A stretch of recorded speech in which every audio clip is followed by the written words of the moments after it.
Hi, and welcome to The Capsule Life, a show for the most casual and dedicated fans of comics and a member of the Comic Watch family. I'm your host, Sean. Join me and discover what the world of comics and graphic novels have to offer. From one-on-one interviews with industry professionals, roundtable discussions with passionate fans, and reviews on the latest comics, TV shows, and movies. Now let's dive right on in. Hey everyone, thank you for joining us. If this is your first time, thanks for checking us out. And if you're a returning listener, thanks for coming back. If you're a kid of the 90s like me, you probably remember coming home from school and turning on the TV just in time to watch the classic Disney afternoon lineup, which included DuckTales, Chip 'n Dale Rescue Rangers, Tailspin, but my absolute favorite show that I always tuned into was Darkwing Duck. A superhero in the Disney world, Darkwing Duck had all the laughs, the action, the drama, family, cool gadgets, and of course, the blunders that came with it all. Well, recently, Dynamite Comics announced that they will be running a comic book series of the beloved Disney character, with the first issue releasing on January 18th. And of course, I wanted to do an episode on this. So I invited the writer of the series to come on the show for an interview, and she graciously accepted. So please welcome Amanda Deibert. Amanda is a television and comic book writer. Her comic writing includes the New York Times best-selling series DC Superhero Girls, Wonder Woman Agent of Peace, DC's The Doomed and the Damned, Teen Titans Go, Batman and Harley Quinn, and Wonder Woman 77, and the New York Times #1 best-selling anthology Love is Love for DC Comics, HyperSpace Stories for Lucasfilm and Dark Horse, Red Sonja for Dynamite, and John Carpenter's Tales for HalloweeNight Volumes 2 through 7 for Storm King Comics, as well as the graphic novel Work for a Million for Penguin Random House's McClelland and Stewart. She is currently writing for He-Man and the Masters of the Universe, and she also wrote the graphic novel tie-in Legends From Castle Grayskull, and another yet-to-be-announced series on Netflix. Other TV writing credits include working for CBS, SyFy, Hulu, Quibi, and 4 years as the writer for former Vice President Al Gore's annual climate broadcast, 24 Hours of Reality. Amanda, welcome to the show. Thank you for coming on. How are you doing today? Thank you for having me. I am very well. How are you? I am trying to get caught up on so much stuff right now. I've actually been really busy with not just work, but all the things I'm involved with Comic Watch and Nerd Initiative. But we had just went to Disney World to surprise my son for his birthday. So we took him to a trip to Disney World during the holidays. And that was a blast, but it was also just a lot of go, and trying to get all the things in for a few days and all that. So busy trying to get caught up on stuff. I'm hoping by the end of this week that I'll be kind of back to a normal schedule and everything. So, but from your bio, it sounds like you're a very busy person as well, too. Not at all. Yeah. Well, and I have to admit, I knew you're a comics writer, but I didn't realize all the other stuff that you wrote for as well, too. So this is really exciting that not only have you done the comics, but I know you're also coming out with your own book that I've seen you've been tweeting about, which is really cool. Can you remind me what that book is called again? Do you want to kind of do a little plug-in for that? Sure. So that's called You Already Have the Answers. And that is a guided journal where there's 365 questions. So one for every day, which kind of spun out of questions that I tend to ask on Twitter that are kind of gratitude related. So it's about like, you've gone through a bunch of shit and survived a bunch of shit in your life, and that's amazing. And like, let's take a moment to celebrate that and like maybe cultivate some of the stories and remind ourselves of some of the things that we don't often think about or talk about. Right. Yeah. And I love that idea. I think that's really a great way, especially with everything that's been going on, since the pandemic and all that. It's a really great way to just kind of have a focused, 5 minutes, 10 minutes, however much of a break they want to take, just to kind of focus and reflect and just kind of have that sort of positive thought and kind of committing to that as well, too. So I really love that. And I have to say that on Twitter, I love how you always ask for a lot of, positive things. Like you always ask people, I think earlier today, you said something along the lines of have you ever met somebody that you just knew was like meant to be in your life and all that? So I love how you just always put out those really positive tweets and just kind of, put those, really cool humanistic approach to life and social media as well too. And I gotta say, I love seeing you put that post about the little bug that you saw today that was like gigantic and it's called potato bug. Yeah. This is the biggest bug I've ever seen in my life. And I'm not like, I'm not like an aggressively squeamish person. But this Right. bug was like the size of my hand. Like it was walking across the sidewalk and basically just like tipped its hat and was like, good day, ma'am. I was like, this is too much. Too giant of a bug. Oh, yeah. Yeah. Earlier this summer, I had somewhat of a similar experience where I was actually out at a park and staying the night at a wood cabin out in the state park there. And it was, I think like 10 or 11 o'clock at night, and Stranger Things had just come out. And so, of course, I was watching that. And I was watching a scene where there's like spiders crawling on the wall. Then all of a sudden I felt something like crawling on my head, and there happened to be like an actual spider that crawled on me. And so it was this really, really disturbing that the timing of it all was just, impeccable with actually watching something with spiders and then something actually a spider crawling on my face. So I'm with you there, is that anytime that, an insect is like that big, you got to burn it to the ground. So. Yeah. All right. Well, thanks again for coming on the show. With every guest I have on, I always like to start off with your comic book origin story. So I want to ask you, what is your origin story with comic books? Was there somebody that introduced you to it? Was it an event, or was it just one day you went to a shop and you picked up a comic and then that's when you fell in love with it? What's your origin story with comics? My origin story with comics is Betty and Veronica. It's Archie Comics. It's going to the grocery store with my mom as a little girl, and it was the little treat, they used to have at the checkouts. I guess they still do, the like kiosk with all the like Betty and Veronica and Archie Digest comics. And if I behaved myself at the grocery store, then I got to pick out a comic and read it on the way home, and it was like very exciting for me. So that was my gateway into the world of comics, and that started, as soon as I could read. So I was pretty little when I first started reading those. Yeah, that's awesome. Yeah, and it's funny because I remember seeing those when I was a kid as well too. And it wasn't like, if I remember correctly, it was the Betty and Veronica ones were not full size like comic books. They were probably like more of a quarter sheet or something like that, if I remember correctly. Like they were smaller, weren't they? I think they were smaller, and I did both. I did the regular Archie Digest, but I always I really loved Betty and Veronica. So if those were available, anytime those were available, that was my go-to. Right. Yeah. Yeah. And so, and I don't know, I know you said that they probably still have them at the store. I don't know if I've seen them actually. I remember when I was a kid, the one book I always gravitated to at the grocery store was the Disney Adventure books, because they always kind of give you the, like the interviews and behind the scenes with the, shows and stuff like that. But I don't think they've done that anymore. And I've heard a lot of people, especially, or including me, talk about how they've seen comics and things like that at the grocery store. And that's where they actually got introduced to it. And it's just a shame that you don't really see that as often anymore. It's usually, still at the local comic shops or even, bookstores and stuff like that. But it's just a bummer that you don't see them at more of the, broader places like grocery stores and things like that. So, yeah. Places where all kids have access to it without necessarily going to a specific place. Exactly. Yes. And I know that I think someone had said that Target has been starting getting into selling comics there as well too. But yeah, and I've been trying to get the word out that libraries have comics, both printed and digital. So whenever I take my kid to the library, we always kind of hit up the comic section and see if there's something in there that he hasn't, seen before or anything like that. And so I always try to let people know that when you go to a library, or if you're checking out, the digital book from your library, there's a lot of comics there you can check out as well too. So it's definitely getting a little bit more accessible, but it's also changed in how they do that too. Yes, and even my daughter's elementary school library has a whole, graphic novel section in it, which makes me very happy. Yeah, and that I made sure was stocked with my books on it. Oh, do you want some DC superhero girls? Here, I'll sign it to the school. You have to, Well, and I love that.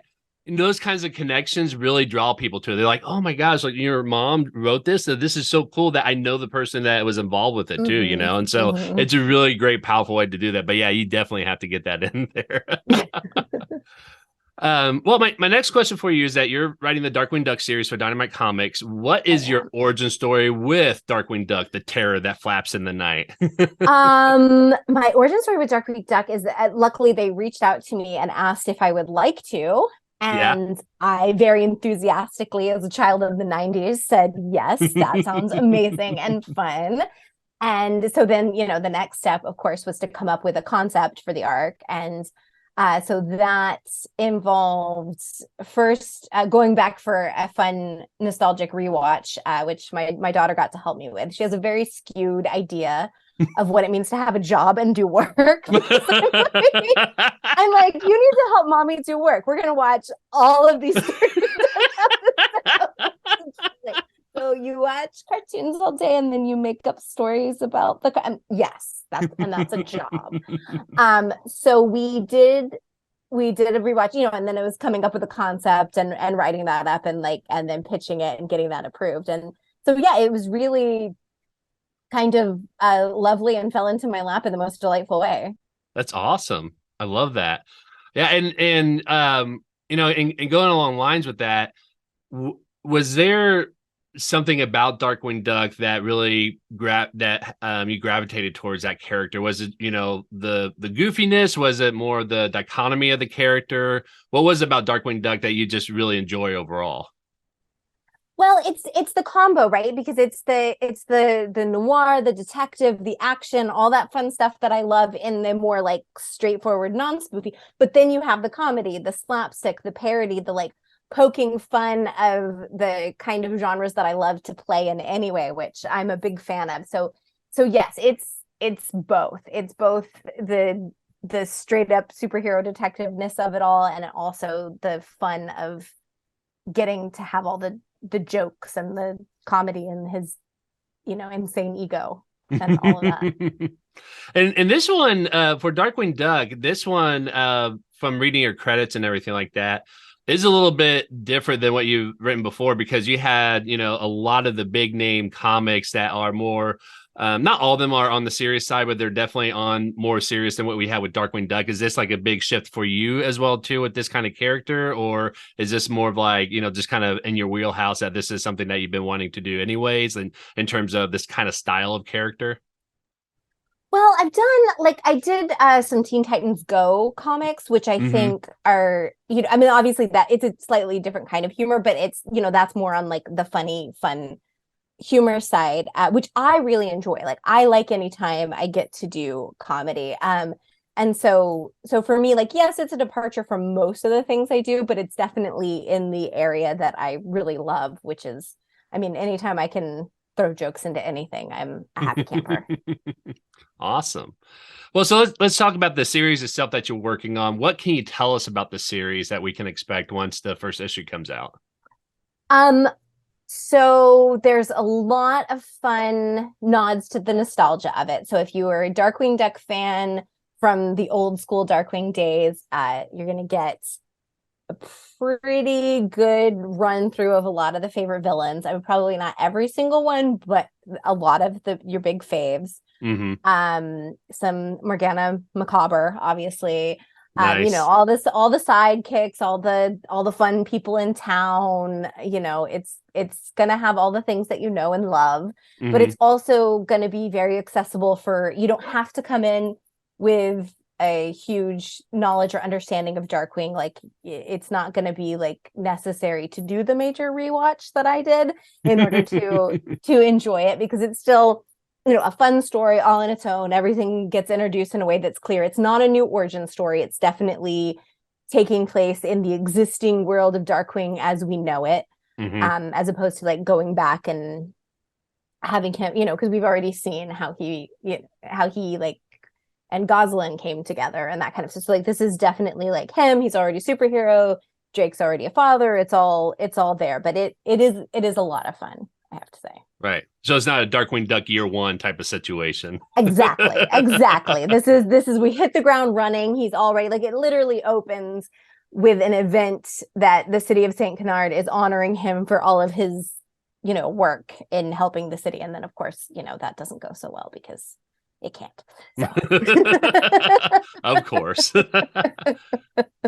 Now, you mentioned all the characters that we have known from the show and everything will be incorporated on some level. At least a lot of them will.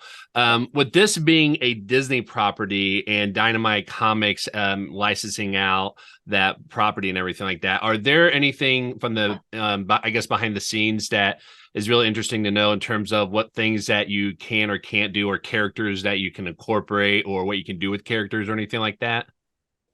Well, there's the, like you said, there's Disney as well. So there are extra checks and balances, if you will. Like when anything that I'm pitching or any scripts that have the approval have to go all the way up and be run through both companies and approved. So everything is endorsed by everyone, which, as a reader probably doesn't change anything for a creative, for the writer or the artist or whatever. It just means that, like, there's more people checking things.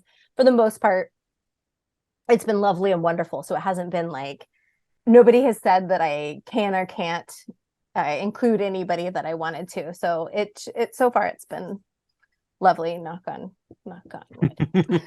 Awesome. So what have you found to be exciting or challenging about writing the comic series when it comes to the characters or the universe? I mean, I think the exciting thing for me is the comedy. I think the exciting thing is like figuring out like the funniest way to set up anything, and like, just because it can be kind of outlandish, it can be pretty wacky. And then obviously the most fun thing is figuring out the fun little analogies for I am the terror that flaps in the night. Like that's a ball that is exactly as much fun as you would expect to just sit in a notebook and be like, oh, let's just come up with a million of these. So like that's for sure the fun part. Awesome. Is Darkwing Duck is also known for all the quirky little gadgets that he comes up with too, kind of like Batman. Are we going to see any kind of new gadgets that maybe we haven't seen yet before, or maybe we're going to see one that was used in an episode at one point that maybe we forgot and it'll be kind of a pleasant surprise? Yes to both. There are callback gadgets. There are new gadgets. There's also I try to put in like a lot of little Easter eggs. Like I've even figured out, because this isn't the first issue, I can say like I even figured out how to incorporate the theme song into the first issue of the comic in a special way. Yeah. I haven't said that anywhere yet. So it's awesome. So yeah, so like there's a lot of little nods to fun things. I've even got, like there's like a specific spell that Morgana did in an episode that like makes a little appearance, like, so I'm throwing in, like, if you know a lot about Darkwing, then there's a lot of fun Easter eggs. And if you don't, it's fine, because it still works in the story and it's still funny and zany. But like, yes, new gadgets, old gadgets, new send-ups, old send-ups. So it's full of fun surprises. Oh, it's awesome. I might have to do a whole rewatch of the Darkwing Duck series before the issue comes out. And that, because this is getting me excited about just the whole thing again. So this is awesome. Yeah, it's fun. I mean, look, as someone who's just recently done a rewatch, it's a good time. And speaking of, because I know you said your daughter watched the Darkwing Duck series with you as well. Whenever I watch some of the 90s series with my son, I always have to kind of explain to him why it's square instead of rectangle. Which, interesting enough, I think he never really notice or never cared to notice. And I'm curious if for your daughter, if that's been kind of the same experience, like if you had to explain that, or that stands out for them, or she's just like, whatever. That didn't stand out to her at all. There are some things like occasionally there's some topical humor that was like very 90s that I would have to explain, or even like our technology is kind of like, there are things that you forget, and then you're like, oh right, so the reason this is this way is back in the olden days, so like that's been kind of a thing, is like there are some things that feel a little dated, or references that just don't quite work for the new generation. Right. And that's one thing, obviously this series, the comic, is set in the present day. So like cell phones will exist and things like that in the comic, whereas they weren't in the show. So right. Exactly. Yeah, I know. And it's funny to watch some of the shows that we watch in the 90s, because I remember watching Batman the Animated Series. And I remember thinking, you know, when I was a kid, and it still is a great show and just ahead of its time. But then as an adult and looking at where technology is at now, and you see that the highlight of technology in Batman the Animated Series is that he has this huge computer, and when he's done, you know, typing everything in, it just prints out like large text on a screen. And that's about it. Right. But back then we're just like, that's so great. Yeah. Yeah. A computer the size of a room was amazing. Yeah. Oh yeah. You know, and we would love to have played Oregon Trail on that screen, right? Oh God, yes, absolutely. Die of dysentery in the big screen. Yeah. Well, I had a couple of listeners who also asked questions about the Darkwing Duck series for you as well. So Mr. Marvel 613 on Twitter said, as a writer for the series, did you find it challenging to try to balance originality in the series versus some of the things that worked or were popular from the original show?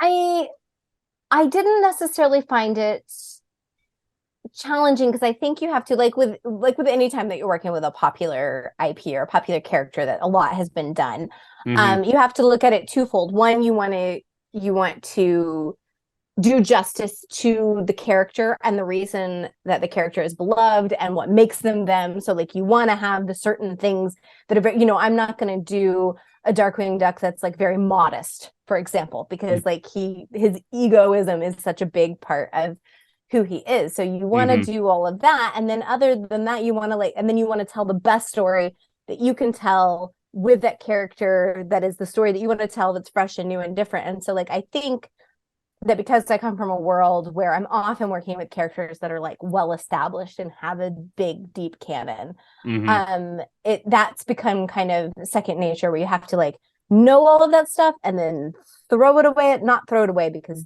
there are things that you have to pay attention to, but like put it aside because now you have to make your own thing and you can't reinvent the story that's already been told. So it's a delicate balance, but it's kind of fun. No, that's really interesting. So when you're talking about how you've been doing that for such a long time, that second nature, looking back at maybe, you know, one of the first times that you worked on such a huge IP, was it a daunting task and trying to make sure that whatever you wrote was in continuity and all that? Yes, terrifying. My first IP like that was Wonder Woman. Which was like, you know, talk about starting with a giant character. I was like, oh, okay, the most iconic female superhero of all time. Sure, I'll just do that and hope that I don't mess it up and everybody angry at me. And so, you know, I was terrified the first time, and I had to kind of like have my momentary freak out. How in the world can I think that I have anything to add to Wonder Woman canon that hasn't been added in all these years? And then I had to put that aside and go, okay, now it's time to tell a really good Wonder Woman story. Like you can't think about how everyone's going to react or all the pressure, because otherwise it would be paralyzing. Because when you are dealing with something that beloved, it's like, you know, if I started thinking about how excited everybody is about Darkwing, I could get in my own way.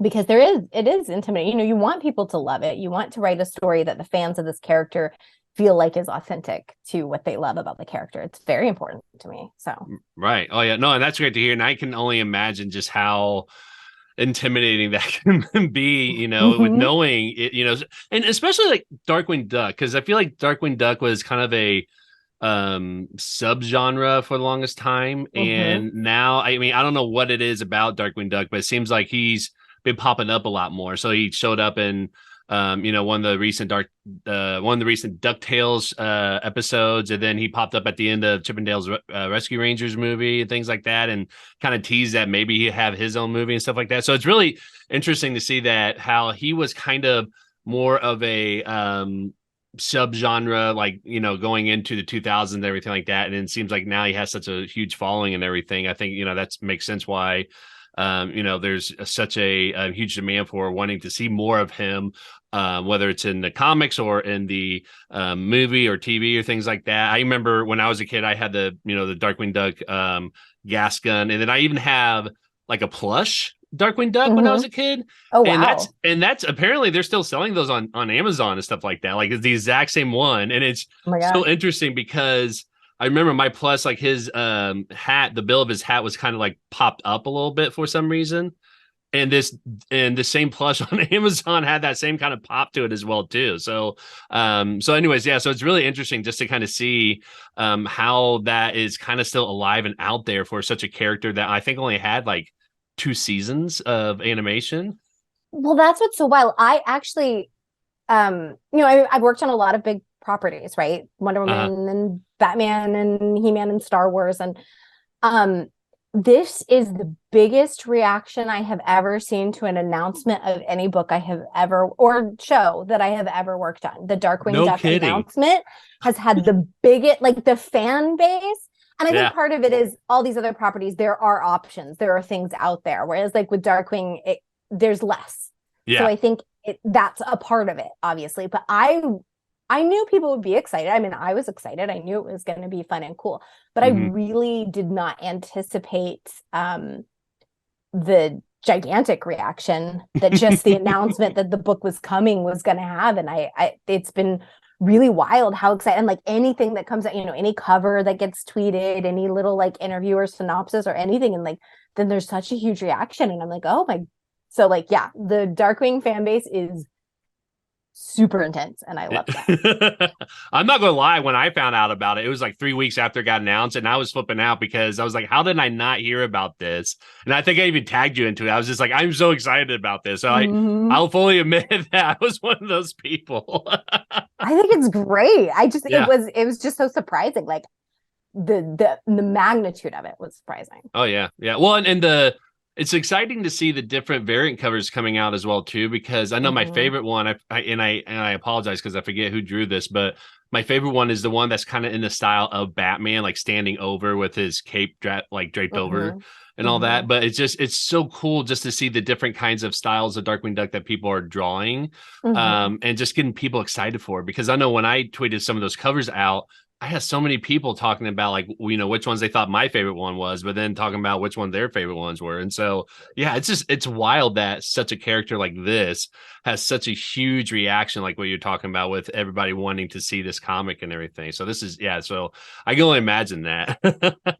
It's pretty cool. Yeah. So, and then with characters, you don't have to, share anything, because I know, right now the issue hasn't come out or anything like that. But are there characters, or have you thought about characters like bringing in that's not Darkwing Duck, but it's kind of the DuckTales world kind of thing? Because I know Launchpad kind of, sits in both of those worlds, right? Yes. So I'll say, because both of these things have been announced, so like Launchpad is one, and then Mara Owlson is another one. Oh yeah. Because we see her in the first issue, and some of those previous pages are out, so I can say that is another one.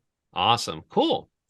And then another question that one of our listeners had is from Bolly Rock on Twitter. He said the original Darkwing Duck cartoon had a lot of dark humor.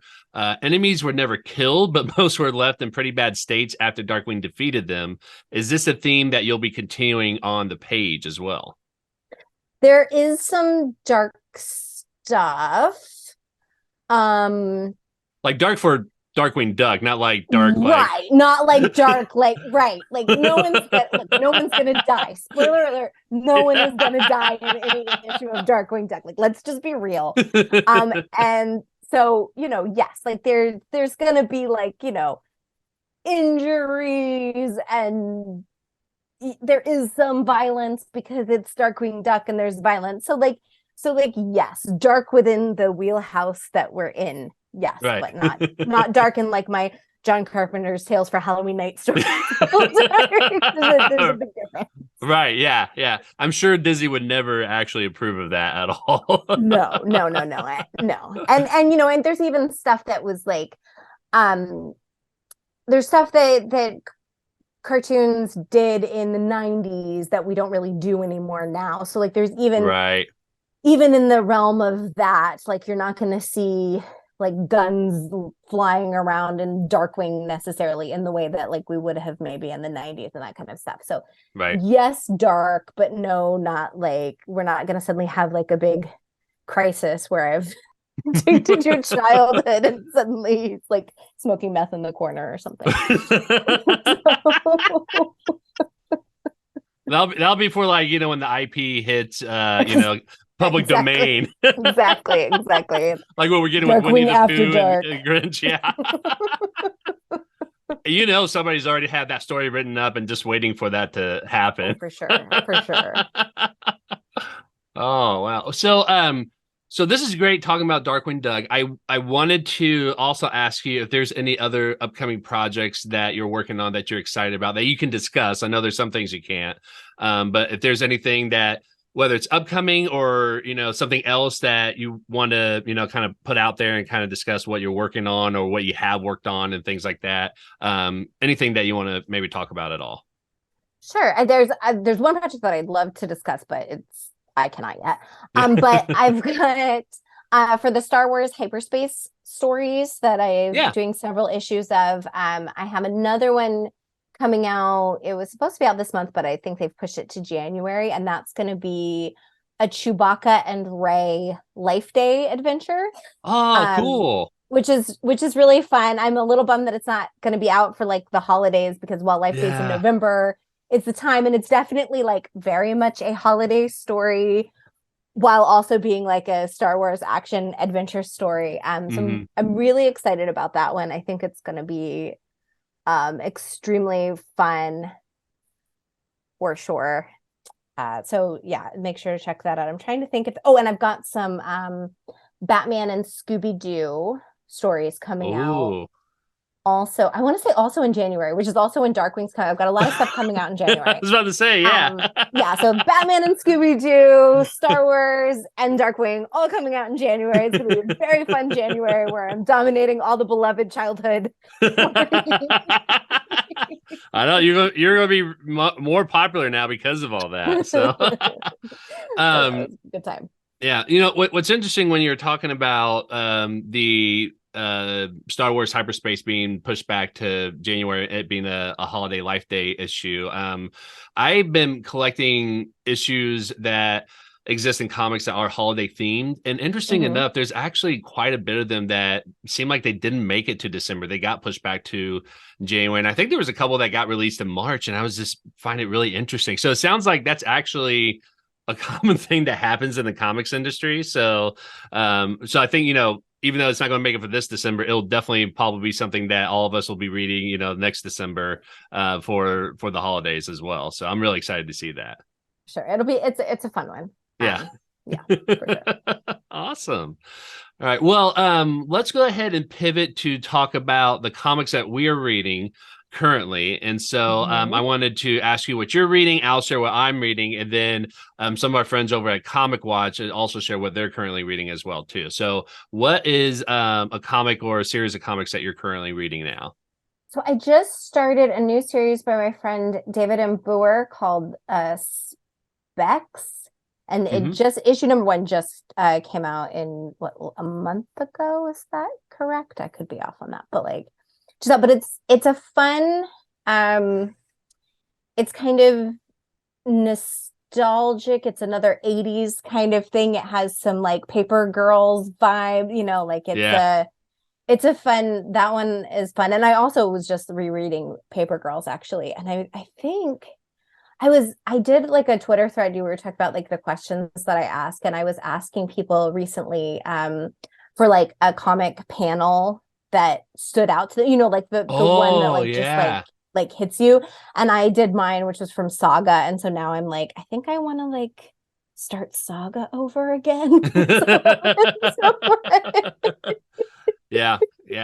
Well, and Saga is a huge one. That's one I have not read Saga yet. I think I tried reading the first issue and just didn't get around to finishing it. But when I asked, kind of the similar question, it seems like Saga is always at the top of people's list in terms of one of their favorite it's runs. Incredible. That's what I've heard. So and it's interesting, like what you were saying, how Specs was, kind of has that 80s vibe, just how 80s and 90s is just, seems like it's making a huge comeback. Not just something like Darkwing Duck is something that from our childhood that's kind of, being reinvented and all that, but how just things that were a trend in the 90s is popular with Not so much like, my son's age or your daughter's age, but Mm-hmm. probably like high school and young adults and stuff like that. Because I remember neon colors were coming back, and I'm just like, why? Like, why couldn't we just let it back out in the '90s and everything? So yeah, it's a popular thing. Well, and like Batman '89 was hugely popular as Mm-hmm. a because of the movie, but then the comic series took off as well too, because apparently we actually had the artist Joe Quinones on the show, and he said that I guess at the time Jim Lee was saying that they were looking for more stuff that was '90s, because that's apparently a market that they want to tap into, because it's a huge market as well too. So Makes sense. yeah. So, well, the comics I'm currently reading, there's two. So there's one I have to do a review for a Comic Watch, and it's Batman Incorporated, Mm-hmm. which I'm really liking. It's pretty much a Batman family story without Batman in it, and it's really cool because you get kind of that, obviously that Batman universe vibe, but with brand new characters. So you feel like you're learning about these people for the first time, because you are, but it's still Mm-hmm. familiar because they're all take their own approach on what Batman means to them and to their city that they defend and things like that. And it's kind of like a Mission Impossible mystery thriller type of story, and I really enjoy it. So I'm looking forward to reading that. And then there's another one that I'm currently reading because I'm trying to read some holiday comics, and one's called The Naughty List, which I don't know if you've heard that one before. No. So this one I haven't heard before either, but someone had recommended it, and it's basically another story that is explaining, how the person of Santa Claus came to be.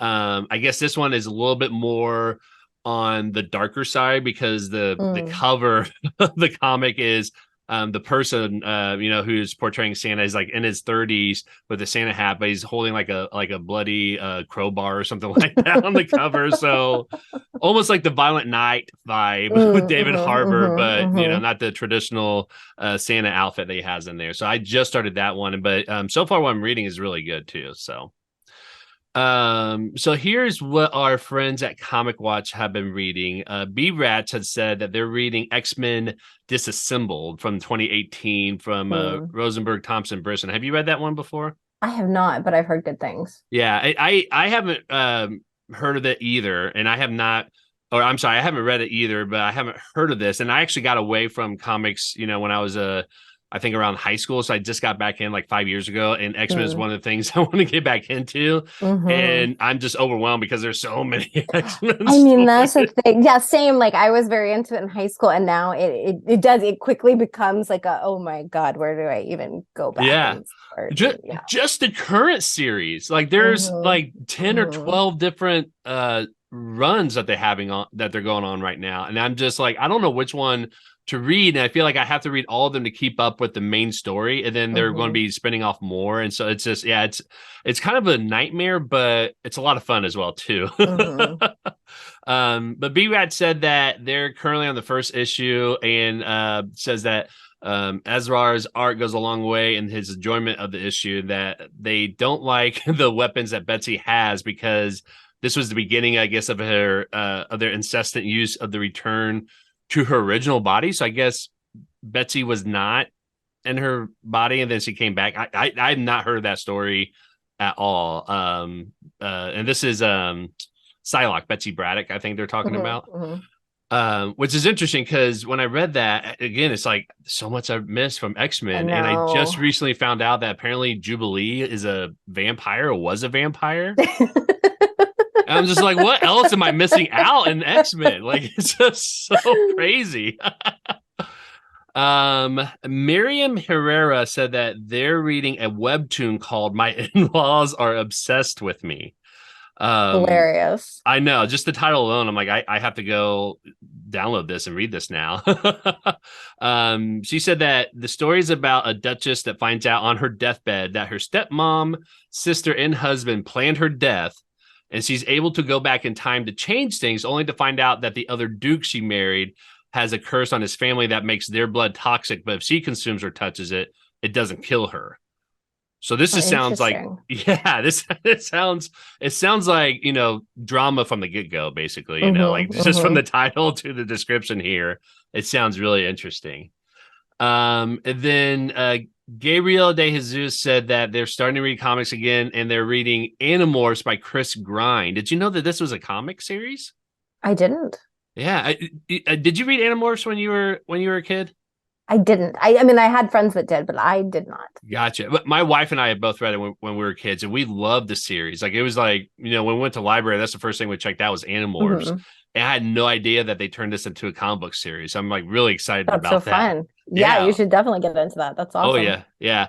Gabriel said that his only complaint is that it's releasing once a year, and this series is 54 books. So... Oh, my God. Oh, my God.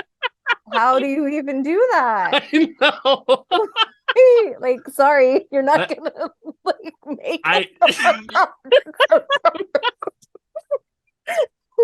Yeah, oh my gosh. Yeah, that is a long-term plan right there. Well, Gabriel, I hope you are very young. Yeah. And then the last one we have is from Mayor Sheebly, and she said that she's trying to get through her Sandman collection, which is a huge collection. So have you read in the Sandman series? Yes, God, I love Sandman. So what'd you think of the Netflix show? I really liked it. I thought they did a great job with it. Me too. I thought it was fantastic. Like, it's probably one of the best comic book adaptations to screens I've ever seen before. I so agree. I thought it was fantastic. Yes. And I'm very excited to see what they do with it, because I think they had just announced that they're going to be doing a second season. I know with everything that's going with DC Studios and all that, that's probably still yet to remain to be seen. Not that it's like in danger or anything like that, but you never know what happens. But I hope they do, because I feel like this has just been such a well done series. And I've only read, I think, like the first there was a volume I had. I think I had like volumes 1 and 2. It didn't go through all the stories where it went up to the Corinthians. The Corinthian was a brand new character for me. So the first time I saw that character was through the Netflix series. But I know it just has a huge expansive universe that we haven't even tapped into. And so I think it'd be really great to just see more of it on screen, and to be somebody that, is going to be able to see the new stories. But yeah, I agree. It's just, that whole series is just well done. And I love that they were able to adapt that so well. So, well, Amanda, thank you very much for coming on the show. Before I let you go, can you let us and our listeners know where we can find you and your work online? Sure. So I am at amandadeibert.com, and just my last name is DEI, which it just spelled differently than it sounds. So I just say that. So amandadeibert.com. I'm also on Twitter literally all the time at Amanda Deibert, and on Instagram, Amanda Deibert Official. And those are the best places to keep up with the bajillions of things that I'm doing, or me procrastinating from all the things that I'm doing. Well, you kind of need a little bit of that in there, right? You do. You need a brain break. And I probably spend too much time on social media, but it keeps me sane while I'm trying to figure out what to write next. Oh, yeah. Well, and social media is just, I will say this, I met a lot of people through social media. And especially during COVID, like that's how I've been able just to connect with other people in general. And you're not, limited to the physical space that you're in now. So I feel like there's a lot of opportunities to be able to connect with other people and make new relationships and stuff like that. So, but Deibert's a German last name, right? It is a German last name. Thus gotcha. the EI. I took 3 years of German in high school, and when I saw your last name, I was like, I'm pretty sure that's pronounced Deibert, but I'm going to double check and make sure. So, yep, it's a weird one. It throws people for a loop. Yeah. So, well, thanks again for coming on the show, and I'm very excited to see Darkwing Duck coming out and hitting the shelves on January 18th. And I got to tell you, I'm probably going to talk to our editor-in-chief at Comic Watch. I'm going to tell him, like, I really want to do the review for Darkwing Duck because I'm really excited about it. And so I'm sure he probably will. But I'm really excited. Thank you very much. Good luck to your work on Darkwing Duck and to the Star Wars Hyperspace that you had mentioned before, and all your future projects that you're working on. Thank you for coming on the show. Awesome. Thank you so much. This was fun. And that wraps up another episode of The Caption Life. Don't forget to hit the subscribe button. You can follow us on social media at Caption Life. For more information about us and all of our previous episodes, visit thecaptionlife.com.